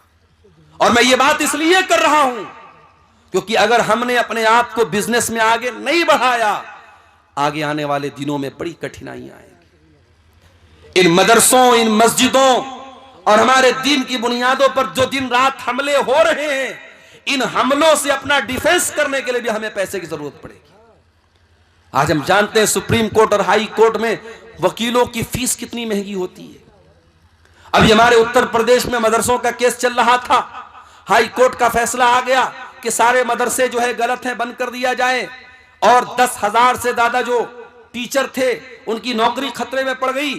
तो वहां मदरसों की जो एसोसिएशन है उसने इस मामले को सुप्रीम कोर्ट में उठाया और सुप्रीम कोर्ट में बड़ी महंगी वहां के वकीलों की एक सुनवाई की जो फीस होती थी 50-50 लाख रुपए होती थी, वो फीस उन्होंने पेमेंट किया और उसके बाद केस को लड़ा और जज साहब के सामने पूरे मामले को रखा और अल्हम्दुलिल्लाह सुप्रीम कोर्ट का जजमेंट आ गया कि नहीं, इतने सैकड़ों सालों से ये मदरसे चल रहे हैं, इन मदरसों को बंद नहीं किया जा सकता। सुप्रीम कोर्ट ने जजमेंट दे दिया, फैसला दे दिया। मेरे प्यारे साथियों, आज अगर कोई बेकसूर है और उसके खिलाफ कोई केस हो गया है, केस को लड़ने के लिए भी पैसे की जरूरत है, मस्जिदों को बनाने के लिए पैसे की जरूरत है, कब्रिस्तान और वक्फ की जमीन को बचाने के लिए आपको फंड की जरूरत पड़ेगी। और फंड्स कहां से आएगा? जब आप बिजनेस में आगे नहीं बढ़ेंगे, जब कारोबार में आगे नहीं बढ़ेंगे। इसलिए हराम तरीके मत अपनाओ। कयामत के दिन तीसरा सवाल किया जाएगा, तुमने माल कहां से कमाया। चौथा सवाल, वफीमा अनफक़हू, तुमने माल कहां पर खर्च किया था। हैप्पी न्यू ईयर मनाने के लिए किसी होटल का टिकट तो नहीं खरीदा था, नए साल के जश्न के मौके पर शराब में तो नहीं लुटाया था, सर्दी के मौसम में किसी पिकनिक स्पॉट पे जाके दोस्तों के साथ रंगरलियां मनाने तो नहीं चला गया था। आजकल लोग कश्मीर बहुत जा रहे हैं, हमारे इंस्टाग्राम पर मैंने देखा बड़ी रील्स आ रही हैं, लोग कश्मीर में जा रहे हैं, मियाँ बीवी जा रहे हैं और वहां जाके जो है बर्फ के ऊपर दिल बना रहे हैं कि साहब हम अपनी बीवी से बड़ी मोहब्बत करते हैं। अरे बीवी से मोहब्बत करते हो तो वहां कश्मीर में जाके बर्फ बनाने से थोड़ी साबित होगा। बीवी का हक अदा करो, बीवी का ख्याल रखो। कश्मीर जाने के लिए लोगों के पास ठंडा नहीं है और अपने घर में लेटे हैं और अस्सलातु खैरुम मिनन नौम की आवाज आ रही है, तो ये सर्दी में रजाई के अंदर दुबक करके लेटा हुआ है और फजर में नहीं जाता है। पूछो क्यों नहीं जाता है? कहते मौलवी साहब बड़ा ठंडा है, बहुत ठंडा है, बहुत सर्दी है। अपने बिस्तर को छोड़ करके तू 10 कदम दूर मस्जिद में नहीं जा सकता, तेरे लिए बहुत ठंडा है। और इसी दिसंबर के कड़कड़ाते हुए सर्दी और ठंडे में कश्मीर चला जाता है दोस्तों के साथ और मनाली और कुल्लू चला जाता है अपनी फैमिली के साथ। मेरे प्यारे साथियों, इससे पता ये चलता है कि तेरे दिल में अल्लाह की मोहब्बत कितनी है, तेरे दिल में ईमान की मोहब्बत कितनी है। चौथा सवाल ये होगा, पैसा कहां खर्च किया। ये मत सोचो पैसा हमारे बाप का है, पैसा हमने कमाया है, हमारी मर्जी हम जहां चाहे खर्च करें। नहीं, पैसा कहां से आया इसका भी हिसाब देना पड़ेगा, पैसा कहां खर्च किया इसका भी हिसाब देना पड़ेगा। ये जो हराम जगहों पर पैसा लुटाते हो, हिसाब देना पड़ेगा। शायर आ रहा है, शायरी पढ़ रहा है। अभी एक वीडियो मैंने देखा, शायर उल्टी सीधी शायरी पढ़ रहा है और लोग नोटों की बारिश कर रहे हैं। कई जगहों पर अहले हदीसों के जलसों में, प्रोग्रामों में शुअरा जो पढ़ रहे हैं, शायरी पढ़ रहे हैं, उन पर नोट बरसाए जा रहे हैं। माफ कीजिएगा, ये मुनासिब तरीका नहीं। अब ठीक है, आप शायर को हौसला अफजाई के तौर पे कोई रकम देते, उस पर एतराज नहीं है, मगर नोटों की बारिश करना, नोट बरसाना, एक एक नोट इस तरीके से उसके ऊपर लुटाना, यह गलत तरीका है, यह हराम तरीका है। यूं उत्तर प्रदेश के अंदर एक शादी में मुसलमान लड़के ने अपनी बारात के मौके पर, अपनी शादी के मौके पर 20 लाख रुपया हवा में लहरा दिया। 20 लाख रुपया नोटों की गड्डी को हवा में लहरा दिया कि साहब मैं बहुत खुश हूं, आज मेरी शादी है। मेरठ के अंदर, उत्तर प्रदेश में मेरठ एक जगह है, मेरठ में एक मुसलमान की शादी हुई और लड़के को ससुराल से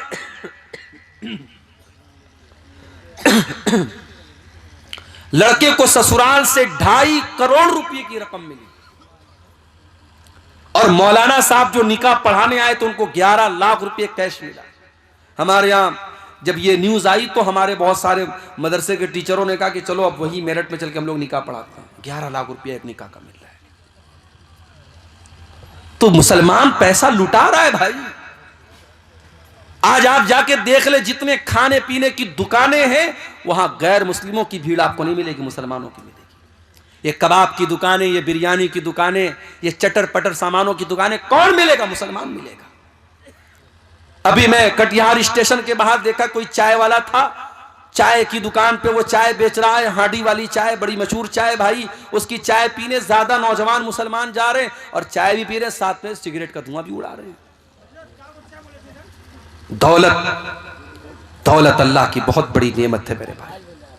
इस दौलत का हिसाब देना पड़ेगा आपको। कहां खर्च किया आपने, कहां से आई ये दौलत, अल्लाह को हिसाब देना पड़ेगा। 5वां सवाल किया जाएगा, व माज़ा अमिला फीमा अलीमा, तूने जो इल्म हासिल किया। हर साल तेरे मदरसे का जलसा होता था, तू परिवार के साथ जलसे में जाता था, औरत भी जाती थी, मर्द भी जाता था। कभी बनारस से कोई आलिम आया, कभी दिल्ली से आया, कभी कलकत्ता से आया, कभी इटावा से आया। तूने उलमा के बयानात को सुना। व माज़ा अमिला फीमा अलीमा, तूने उस इल्म के ऊपर अमल कितना किया? अमल कुछ नहीं किया, अमल कुछ नहीं किया। पिछले साल भी जो बेनमाजी, इस साल भी बेनमाजी।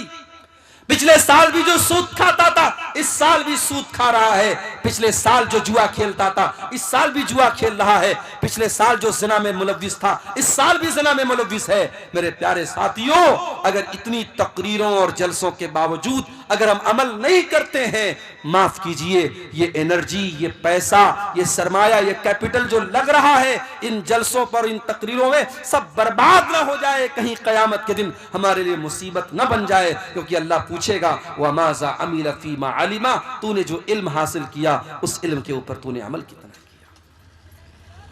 मई जून का महीना आता है, हमसे गर्मी बर्दाश्त नहीं होती।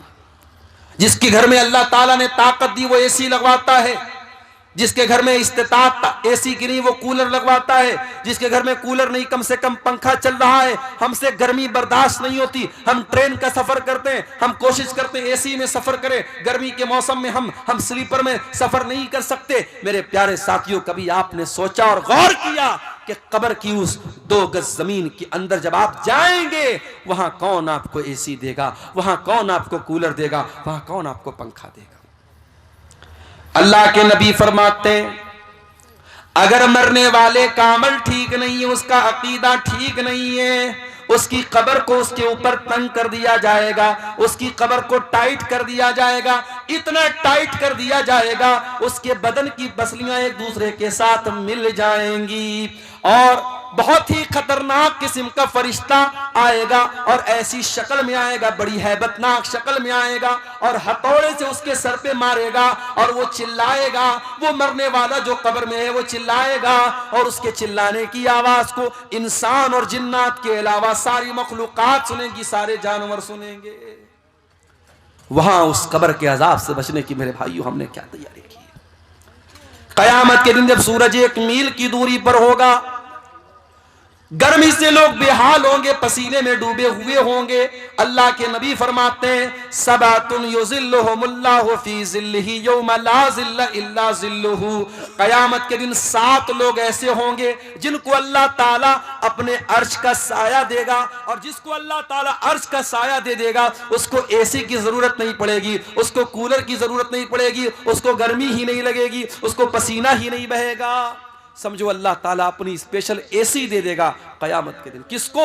7 लोगों को। नंबर 1, अल इमामुल आदिल, अदल इंसाफ करने वाला इमाम। इमाम किसको बोलते हैं? मस्जिद में नमाज पढ़ाने वाला इमाम यहां मुराद नहीं है।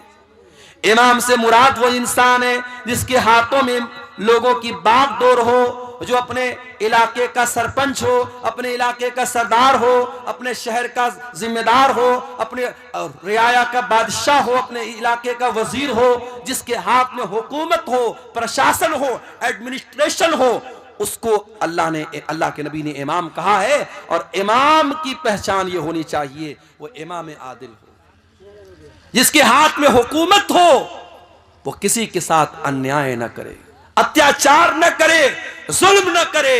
अगर हुकूमत है और अत्याचारी है, वो जालिम है, अल्लाह के उसकी बड़ी सख्त पकड़ हो। नंबर 2, वशापुन नशा फी इबादतिल्लाह। और अल्लाह ताला कयामत के दिन अपने अर्श का साया उस इंसान को देगा, उस नौजवान को देगा जिसकी जवानी अल्लाह की इबादत में गुजरी हो। जवानी अल्लाह की इबादत में गुजरी हो, जिसकी जवानी मस्तियों में, हराम कामों में, अय्याशी में न गुजरी हो, जिसने अपनी जवानी को अल्लाह की इबादत में गुजारा।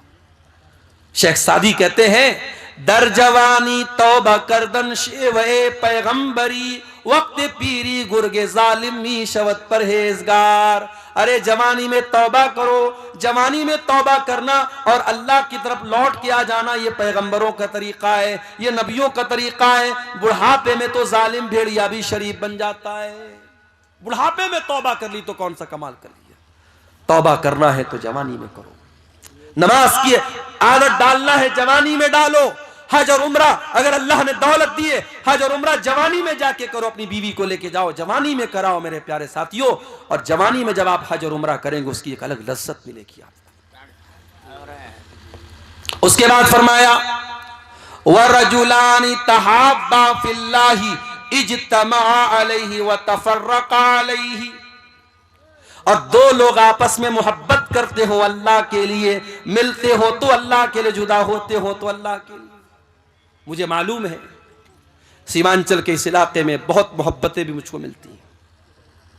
बाज़ इलाकों में जाता हूं, 70 साल का बूढ़ा आता है, मुझे बड़े खुश होकर के मुझसे मुसाफा करता है और बड़ी खुशी के साथ कहता है, मौलाना आज तक आपको यूट्यूब में देखते थे, आज पहली बार रियल देख रहे हैं। ऐसी बूढ़ी औरतों के फोन भी मेरे पास आते हैं जो कहती हैं कि मौलाना रात में आपकी तकरीर सुने बगैर नहीं सोती हूं। मेरा कोई रिश्ता नहीं है उनसे, कोई रिलेशन नहीं है, मैं उनके इलाके का नहीं हूं। फिर ये मोहब्बत क्यों है? ये मोहब्बत इसलिए है कि कहीं ना कहीं दिल में ये बात है कि ये अल्लाह की बात बता रहा है, रसूल की बात बता रहा है।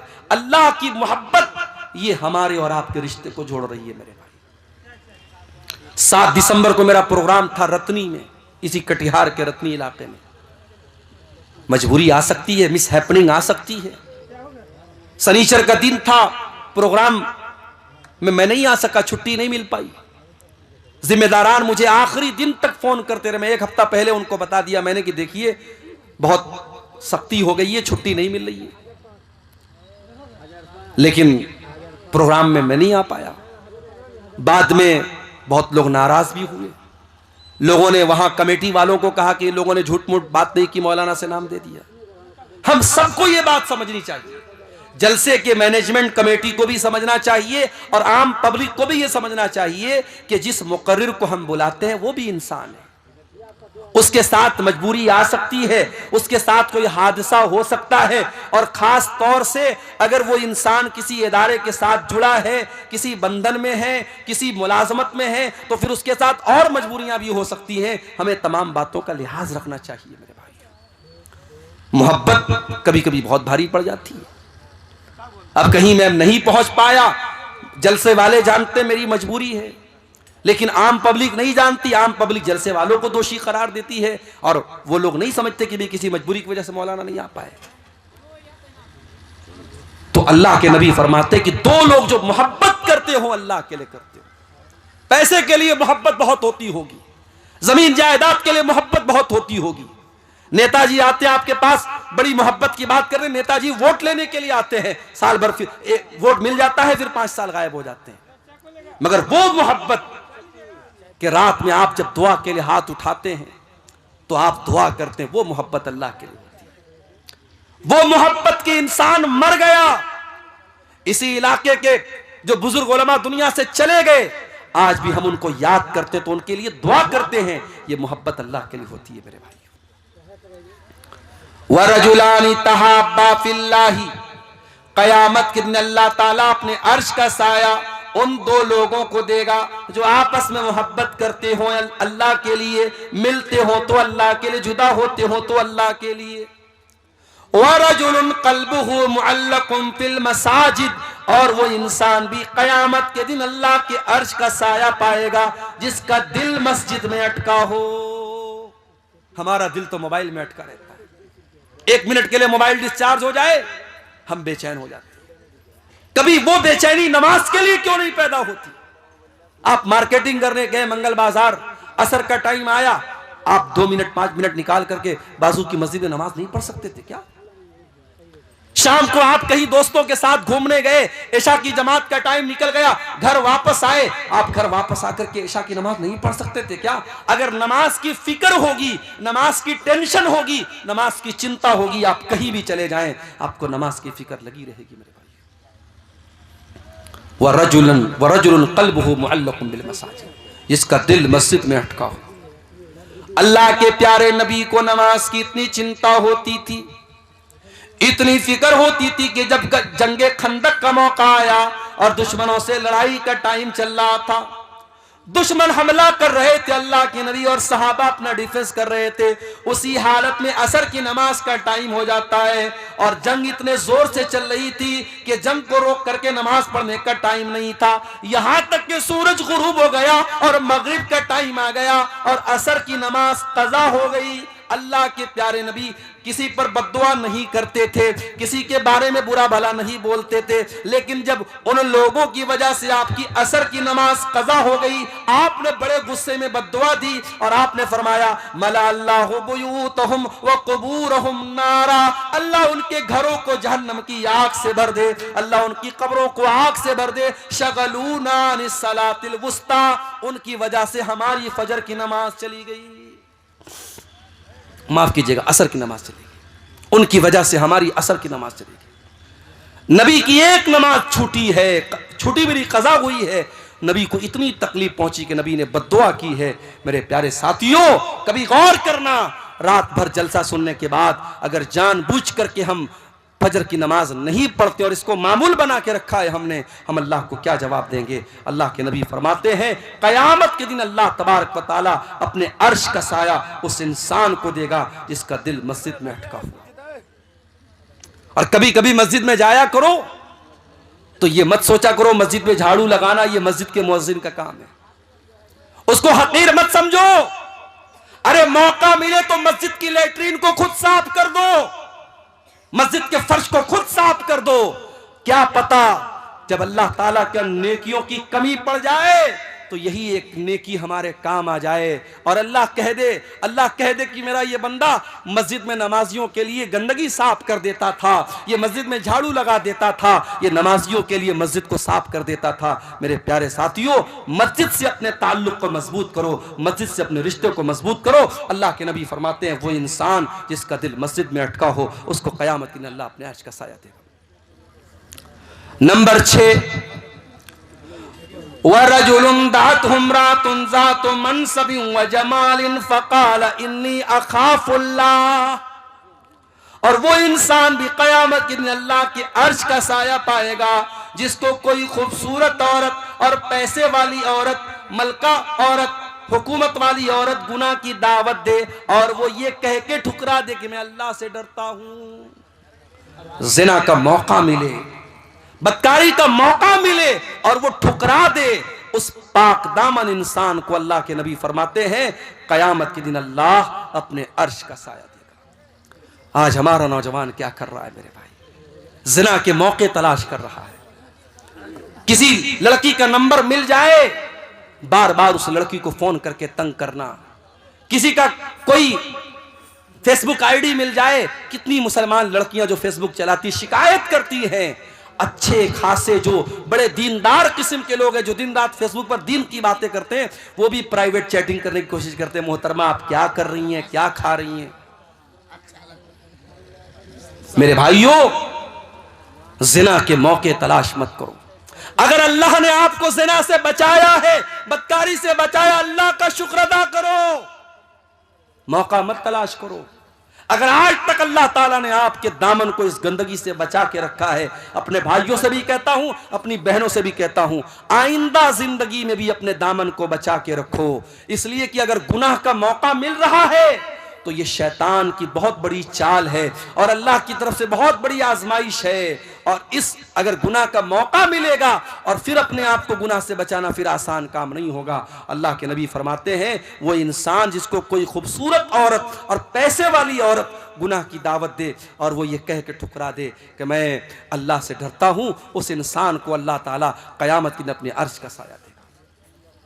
उसके बाद फरमाया, वरजुलन तसद्दक़ बिसदक़तिन फ़अख़फ़ाहा हत्ता ला तालम शिमालुहु मा तुनफ़िक़ु यमीनुहु। अल्लाह के अर्श का साया उस इंसान को भी मिलेगा जो दाएं हाथ से सदका करे और इतना चुपके से सदका करे कि बाएं हाथ को भी पता न चले। जाड़े का मौसम है, एक इंसान कार से जा रहा है, फुटपाथ पर एक गरीब आदमी को देखा, बेचारा सर्दी में ठिठुर रहा है। वो अपने कार से उतरता है और अपनी जैकेट उसको पहना देता है, उसको कंबल उड़ा देता है। उस गरीब को मालूम भी नहीं मुझको कंबल उड़ाने वाला कौन है, उस अमीर को पता नहीं मैंने किसको कंबल उड़ाया है। कोई कैमरे से फोटो भी नहीं ले रहा है, कोई एडवर्टीजमेंट भी नहीं हो रहा है, कोई प्रचार प्रसार भी नहीं हो रहा है। सिर्फ इस बात की खुशी है कि ये काम मैं अल्लाह के लिए कर रहा हूं। अल्लाह के नबी फरमाते हैं, अगर ऐसी कोई नेकी करके जाएगा तो अल्लाह ताला क़यामत के दिन उसको अर्श का साया देगा। आजकल तो गरीब को राशन भी देते तो फोटो खींच के देते हैं। कितनी गलत बात है। कोई बेचारा गरीब है, मजबूर है, उस औरत को राशन का पैकेट दे रहे हो तो उसका दुनिया के सामने तमाशा बना और उसका फोटो खींच रहे हो। नहीं होना चाहिए मेरे भाई। नेकी इसको नहीं बोलते हैं। नेकी तो ऐसी होती है, नेकी कर दरिया में डाल, नेकी करके भूल जाओ मैंने किसके साथ नेकी की थी। लेकिन अब वो जमाना खत्म हो गया। अब लोग नेकी करके दरिया में नहीं डालते, अब नेकी करके फेसबुक पर डालते हैं, अब नेकी करके इंस्टाग्राम पे डालते हैं, अब नेकी करके अखबार पे फोटो छपवाते हैं। अल्लाह कुरान के 29वें पारे में कहता है, मेरे नेक बंदे गरीबों को खाना खिलाते हैं, यतीमों को खाना खिलाते हैं, कैदियों को खाना खिलाते हैं। वयुतिमून अत्ताम अला हुब्बिही मिस्कीनन व यतीमन व असीरा। मेरे नेक बंदे भूखों को खाना खिलाते हैं और क्या कहते हैं, इन्नमा नुतइमुकुम लिवजहिल्लाह, हम तुम्हें अल्लाह को राजी करने के लिए खाना खिला रहे हैं। ला नुरीदु मिनकुम जज़ाअन वला शुकूरा, हमें तुमसे कोई बदला नहीं चाहिए, हमें तुमसे कोई शुक्रिया नहीं चाहिए, हम तो अल्लाह को राजी करने के लिए तुमको खिला रहे हैं। इन्ना नखाफु मिर रब्बिना यौमन अबूसन कमतरीरा, हमें तो कयामत के दिन का डर है, हमें तो अल्लाह के सामने हिसाब देने का डर है, इसलिए हम तुमको खाना खिला रहे हैं। कुछ नेकी ऐसी भी करके जाओ मेरे भाई। नेकी का प्रचार करवाना, नेकी का ऐलान करवाना ये तो बहुत होता है, लेकिन नेकी करके भूल जाओ कि मैंने नेकी की है। कुछ ऐसी नेकी भी कयामत के दिन लेके जाओ ताकि अल्लाह ताला कयामत के दिन अपने उन खुश नसीब बंदों में हमें और आपको भी शामिल कर दे। मदीना में गरीबों के घर में महीने की पहली तारीख को रात में अल्लाह का कोई बंदा आता था, महीने भर के राशन की बोरी उनके घर में लाके रख देता था। घर वाले सुबह दरवाजा खोलते थे, देखते थे महीने भर का राशन रखा हुआ है। मदीना के सैकड़ों घरों का परिवार चलता था, लेकिन लोगों को पता नहीं था कि कौन अल्लाह का बंदा है जो रातों में राशन लाके देता है। कुछ दिनों के बाद मदीना में एक इंतकाल हो गया, एक मैयत हो गई। मैयत को जब नहलाया जाने लगा, जब मैयत के बदन से कपड़ा उतारा जाने लगा, उस मैयत की पीठ के ऊपर मोटे मोटे बोरे के निशान नजर आने लगे। लोग हैरान हो गए, ये तो जो मरने वाला इंसान है ये तो नबी के खानदान से ताल्लुक रखता है, ये तो नबी के नवासे का बेटा है, ये तो हुसैन इब्न अली का बेटा अली बिन हुसैन है, इसकी पीठ पर मोटे मोटे निशान क्यों है? ये तो बोरी नहीं उठाता था, ये तो बोझ नहीं उठाता था, इस इंसान की पीठ पर ये मोटे मोटे निशान कैसे हैं? ये खबर पूरे मदीना में फैल गई। मदीना के उन गरीब परिवारों तक भी ये खबर गई। मदीना के उन गरीब परिवारों को समझ में आ गया, हमारे घर में हर महीना राशन की बोरी लाद करके हमारे घर तक लाने वाला कोई और इंसान नहीं था, वो अली बिन हुसैन थे। वो नबी के अहले बैत में से थे, वो नबी के नवासे के बेटे थे। ऐसे भी लोग थे मेरे भाई, सारी जिंदगी गरीबों के घर में अनाज पहुंचाते रहे।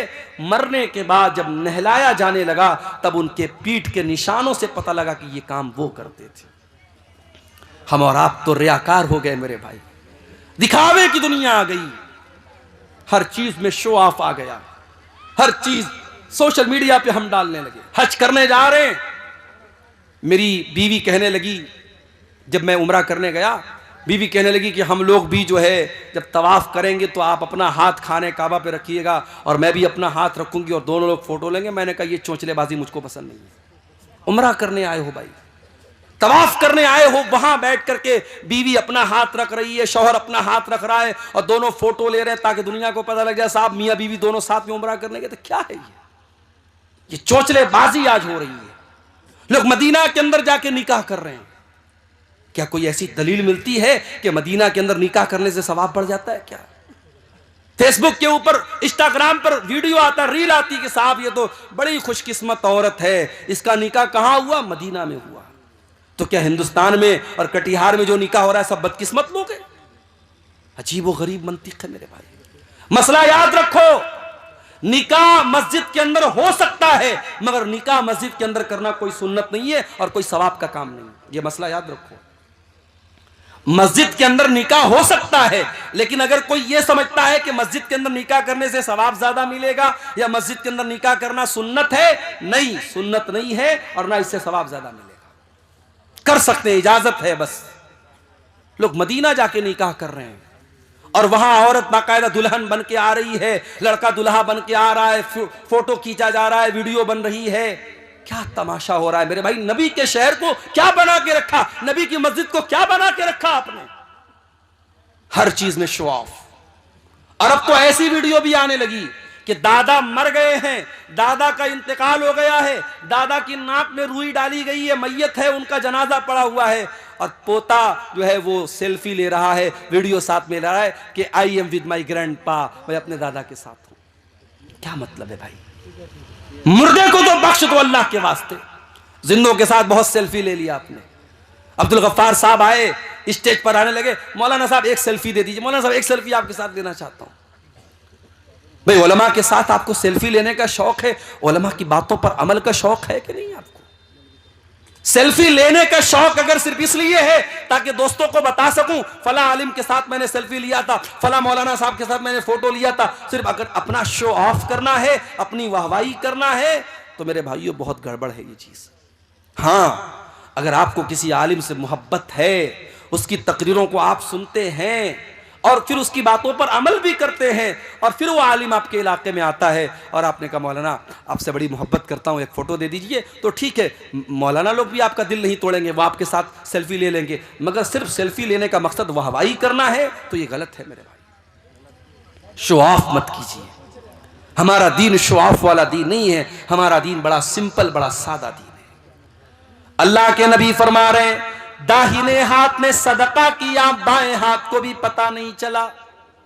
इतना चुपके से सदका किया, इतना चुपके से दान दिया, इतना चुपके से खैरात किया, दाहिने हाथ का सदका बाएं हाथ को पता नहीं चला। कुछ ऐसा दान भी यहां दीजिए मदरसों में आप कि जो आपको मालूम है और अल्लाह को मालूम है। बड़ी बड़ी रकम लोग दे देते हैं, मालूम नहीं होता। हमारे बनारस में एक मस्जिद बन रही थी, 1 करोड़ रुपया मस्जिद के बनने पर खर्च हुआ था और 10-10 लाख रुपया ऐसे लोगों ने चंदा दिया कि पता भी नहीं चला कि वो चंदा किसकी तरफ से आया था। औरतों की तरफ से सोने के जेवरात आए, मालूम भी नहीं हुआ कौन सी औरत ने दिया था। तो कुछ ऐसे काम भी करके जाइए कि दाएं हाथ का सदका बाएं हाथ को पता ना चले। और आखिरी बात जो इस हदीस में बयान की गई, अल्लाह के नबी फरमाते हैं, वह रजुलुन ज़करल्लाह खालियन फफाज़त ऐना, क़यामत के दिन अल्लाह के अर्श का साया उस इंसान को भी मिलेगा जो तन्हाई में अल्लाह को याद करे और उसकी आंखों से आंसू बह पड़े। मेरे भाइयों, अगर आपका दिल कुरान सुन करके भी नहीं रोता है, आपकी आंखों से कब्रिस्तान की कब्र देख करके भी आंसू नहीं निकलते हैं, इसका मतलब कि दिल की जमीन बंजर हो चुकी है, दिल के अंदर से ईमान खत्म हो रहा है। कभी कभी रात के सन्नाटे में अपने कमरे में बैठ करके अल्लाह को याद करो मेरे प्यारे भाइयों। अपने माजी में किए गए गुनाहों को हम याद करें, अपनी गलतियों को याद करें और मालिक के रहमत को याद करें। मालिक के सामने आंसू बहा लें, मालिक के सामने रो लें, मालिक के सामने गिड़गिड़ा लें, मालिक से तौबा कर लें। अल्लाह की कसम ये चंद आंसू हमारी मगफरत के लिए काफी हो जाएंगे। अल्लाह के प्यारे नबी फरमाते हैं ऐना नीला तमस्सुहु मन्नार, दो आंखें ऐसी हैं जो जहन्नम के अंदर नहीं जा सकती हैं। ऐनुन तारुस ऐनुन बातत तारुस फी सबीलिल्लाह, एक वो आंख है जो अल्लाह की राह में चौकीदारी कर रही है, जो अल्लाह की राह में बॉर्डर पर दुश्मनों से अपने देश की हिफाजत कर रही है, अपनी सरहद की हिफाजत कर रही है। व ऐनुन बकत मिन खशियतिल्लाह, और वो एक आंख जो अल्लाह के खौफ से, जिस आंख से आंसू बहता है, वो आंख भी जहन्नम की आग में नहीं जाएगी। इन आंखों से अगर अल्लाह के खौफ से चंद आंसू बह पड़े मेरे भाइयों, तो ये आंसू हमारी जहन्नम की आग को बुझाने के लिए इंशाअल्लाह काफी हो जाएंगे। और ये भी याद रखो, सर्दी जब बहुत ज्यादा होती है ना तो हम घरों से नहीं निकलते। अभी तो सर्दी नॉर्मल है, लेकिन जनवरी में हो सकता है सर्दी ज्यादा पड़ेगी। जब सर्दी ज्यादा पड़ती है तो कोहरा बहुत ज्यादा हो जाता है, लोग अपने घर से नहीं निकलते। आपको मालूम है सर्दी का ज्यादा होना भी जहन्नम के अजाब की एक निशानी है। अल्लाह के नबी फरमाते हैं जहन्नम साल में 2 मरतबा सांस लेती है। जो गर्मी पड़ती है, सख्त गर्मी, जो मई जून की गर्मी पड़ती है, वो जहन्नम के सांस लेने की वजह से पड़ती है, और जो कड़ाके की सर्दी पड़ती है वो जहन्नम के सांस लेने की वजह से पड़ती है। ये सही बुखारी और सही मुस्लिम की सही रिवायत है। तो मेरे अजीजों, मेरे नौजवान साथियों, अपनी जिंदगी का मकसद अल्लाह को राजी करना बनाओ मेरे भाई। दुनिया वालों के चक्कर में मत पड़ो। दुनिया वालों को खुश करने के लिए कोई काम करोगे, आज लोग खुश होंगे, कल गाली देंगे। दुनिया वालों की मोहब्बत कब बदल जाएगी नहीं मालूम। अल्लाह की मोहब्बत अगर हासिल हो गई मेरे प्यारे साथियों, तो इंशाअल्लाह वो कभी नहीं मिटेगी। अल्लाह को राजी कर लो। अल्लाह के नबी फरमाते हैं जो लोगों को नाराज करके अल्लाह को राजी करेगा, अल्लाह उसके लिए काफी हो जाएगा। और जो अल्लाह को नाराज करके लोगों को खुश करेगा, अल्लाह उसे लोगों के हवाले कर देगा, फिर अल्लाह अपनी नजर करम उसकी तरफ नहीं करेगा। मेरे नौजवान साथियों, अपनी जवानी की अहमियत को समझो और जवानी में तौबा करो और जवानी को गुनाहों से दूर करो।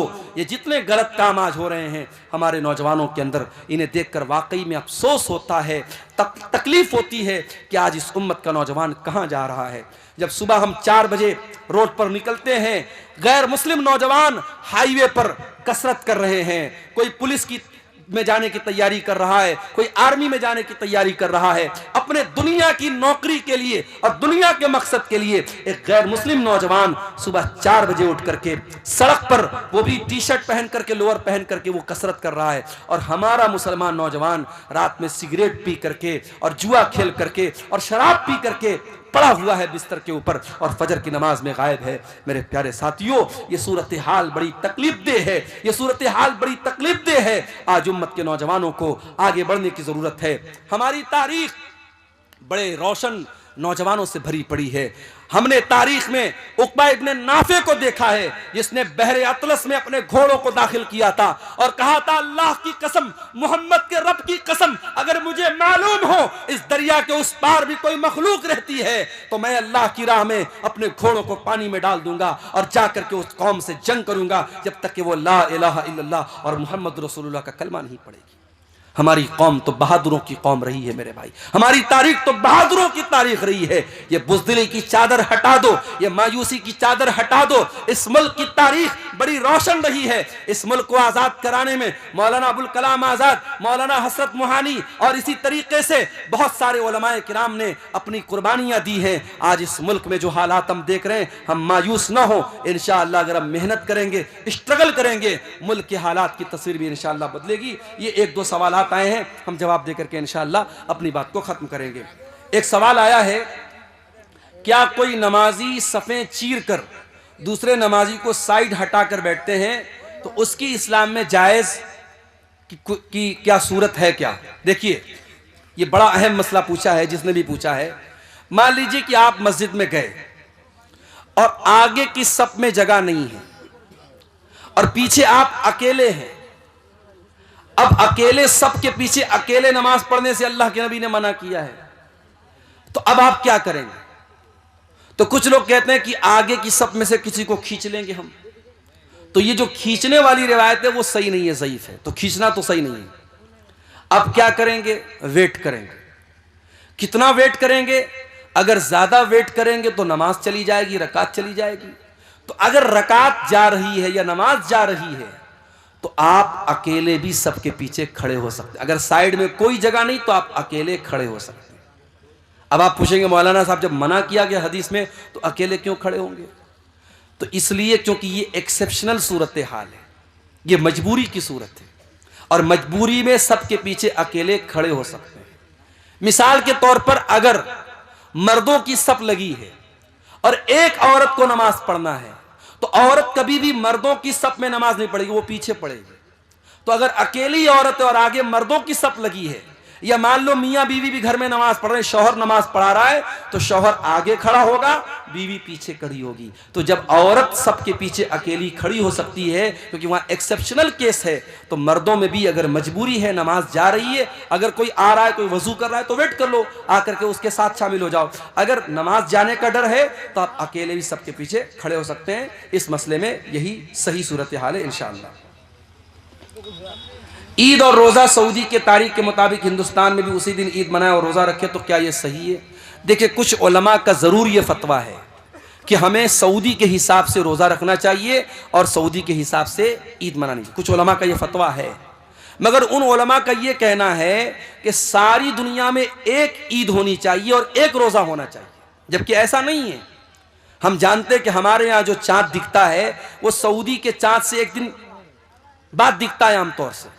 तो अब जब ये डिफरेंस है और हमारी ईद और सऊदी की ईद हर साल डिफरेंट आ रही है, तो उन्हीं उलमा का ये भी फतवा है कि जब तक इस पर सारी उम्मत का इत्तेफाक नहीं हो जाता तब तक अपने इलाके के हिसाब से आप रोज़ा रखिए और अपने इलाके के हिसाब से आप ईद मनाइए। उसमें कोई नया मसला पैदा करके मुसलमानों पे आपस में इंतशार पैदा मत कीजिए। बेंगलोर वगैरह में बाकायदा मैंने देखा कि जो एक चांद वाले लोग हैं जो सऊदी के हिसाब से रोज़ा रखते हैं, वो एक दिन पहले अपनी ईद मनाते हैं और एक दिन पहले रोज़ा रखते हैं, उनकी ईदगाह भी अलग है। तो ये तो बहुत बड़ा फितना है, एक इंतशार पैदा हो रहा है, एक फितना पैदा हो रहा है। इससे हमें और आपको परहेज करना चाहिए। उसके बाद एक सवाल है, क्या सवाल है ये? नमाज में रुकू मिलने से क्या रकात पूरी हो जाती है या नहीं? देखिए, नमाज में रुकू मिल जाने से रकात मिलती है या नहीं, इस मसले में उलमा का इख्तिलाफ है। कुछ हदीसों से ये बात मालूम होती है कि रुकू मिल गया तो रकात मिल गई, लेकिन ज़्यादातर दलीलों से ये बात समझ में आती है कि सिर्फ रुकू मिलने से रकात नहीं मिलती, क्योंकि जिसको रुकू मिला है उसको सूरह फातिहा भी नहीं मिली, इमाम के साथ क़ियाम भी नहीं मिला, इमाम के साथ क़िरात भी नहीं मिली। तो ज़्यादा सही और मजबूत बात यही है कि रुकू मिलने से रकात आपकी काउंट नहीं होगी, आपको वो रकात दोहरानी पड़ेगी। इस मसले में इख्तिलाफ है, लेकिन ज़्यादा मजबूत बात यही है। वल्लाहु आलम बिस्सवाब। पैदल हज पे जाना अभी के ज़माने में क्या काबिल कबूल है? ये सब चोचलापन है बस। जब आज के ज़माने में फ़्लाइट है, सफ़र की सहूलत मौजूद है, तो अल्लाह ताला ने अपनी जान पर बिला वजह मशक्क़त डालने से मना किया। ये तो वही वाली बात हो गई कि मस्जिद में एसी लगा है और पंखा लगा है और हम जानबूझ करके धूप में नमाज पढ़ेंगे। नहीं साहब, हम तो गर्मी बर्दाश्त करेंगे। रोज़े की हालत में हम जानबूझ करके दिन भर गर्मी में धूप में रहेंगे ताकि हमको रोज़ा ज़्यादा पता लगे। तो अपनी जान पर बिला वजह मशक्क़त डालना, ये जब एक सहूलत है फ़्लाइट का सफ़र। आप एक ज़माने में लोग पानी के जहाज़ से हज करने जाते थे, 6-6 महीना लोग जाते थे और उसमें कितने लोग हाजी लोग रास्ते में मर जाते थे, इंतकाल हो जाता था। आज अल्लाह का फजल व करम है, कलकत्ता से, दिल्ली से, मुंबई से डायरेक्ट फ्लाइट जा रही है जद्दा। आप 4 घंटे में, 3 घंटे में जद्दा पहुंच गए।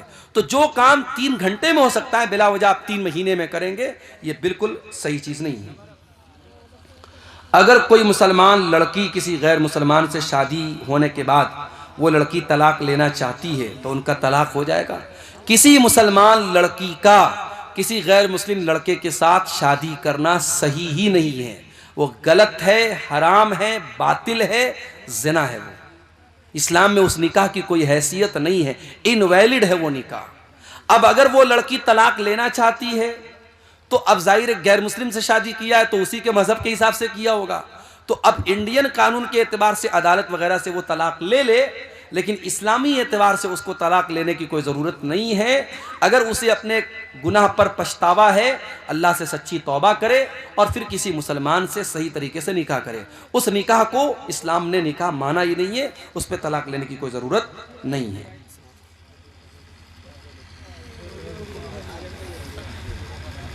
बीवी का शौहर पर कितना हक है? बीवी का शौहर पर बहुत हक है। अब उसको कितना परसेंटेज में तो नहीं बता सकते, लेकिन हाँ, इस्लाम में बीवी का शौहर पर भी हक है और शौहर का बीवी पर भी हक है। शौहर का हक क्या है बीवी के ऊपर? बीवी उसकी बात माने, उसकी खिदमत करे, उसको खुश रखे, उसकी ज़रूरतों को पूरा करे। और शौहर के ऊपर क्या हक है बीवी का? शौहर बीवी की तमाम ज़रूरतों को पूरा करे, उसको अच्छा खिलाए, अच्छा पहनाए, उसके ऊपर जुल्म ना करे, उसके जज्बात का ख्याल रखे। तो दोनों का एक दूसरे पर हक है। इस्लाम में वन वे ट्रैफिक नहीं है, इस्लाम में एक तरफा कोई भी हुक्म नहीं है। अगर कोई बच्चा पैदा होता है सनीचर की शाम 7 बजे, तो क्या अकीका के लिए सनीचर को शुमार करेंगे या इतवार से उसका शुमार किया जाएगा? देखिए, मगरिब के बाद दिन खत्म हो गया। अब मान लीजिए कि शाम को 7 बजे बच्चा पैदा होता है सनीचर को, और मगरिब की अजान अगर उस इलाके में 6 बजे हो रही है, तो फिर वो सनीचर का दिन पहला दिन नहीं माना जाएगा, इतवार का दिन पहला दिन माना जाएगा। और इतवार, सोमवार, मंगल, बुध, जुमरात, जुमा, सनीचर, सनीचर को उसका अकीका करेंगे। वो बच्चा इतवार का पैदा माना जाएगा और सनीचर वाले दिन उसका अकीका करेंगे। कोई दुआ की दरखास्त जुमा की नमाज के बाद करे तो क्या हाथ उठा के दुआ कर सकते हैं? देखिए, अगर कोई दुआ की दरखास्त करे तो खतीब ऐलान कर दे माइक में कि भाई फलां बीमार है या फलां को कोई मसला है, आप लोग उसके लिए दुआ करें। लेकिन बाकायदा इमाम साहब हाथ उठा के दुआ करें, भाई फलां बहुत बीमार है, अल्लाह ताला उसको शिफा दे, और सारे लोग उस पर आमीन बोले, तो ये सूरत तो ठीक नहीं है। हाँ, इमाम अपील कर दे, अब मुक्तदी लोग अपने अपने हिसाब से जब दुआ करें तो उस इंसान के लिए भी अपनी दुआ में शामिल कर लें उसको, तो ये सूरत हाल जायज़ है। वल्लाहु आलम बिस्सवाब। ठीक है, सारे सवालात हो गए। अल्लाह ताला हम सबको, अगर कोई मुस्लिम समाज की लड़की गैर मुस्लिम लड़की के साथ भाग जाती है, उस लड़की का क्या मसला होगा? मसला यही होगा कि उसको रिस्क्यू करने की कोशिश करेंगे, उसको आज़ाद कराने की कोशिश करेंगे। अगर वो लड़की शर्मिंदा है, तौबा कर लेती है, फिर उस लड़की को एक्सेप्ट कर लिया जाए और उसकी किसी मुसलमान के साथ शादी कर दी जाए।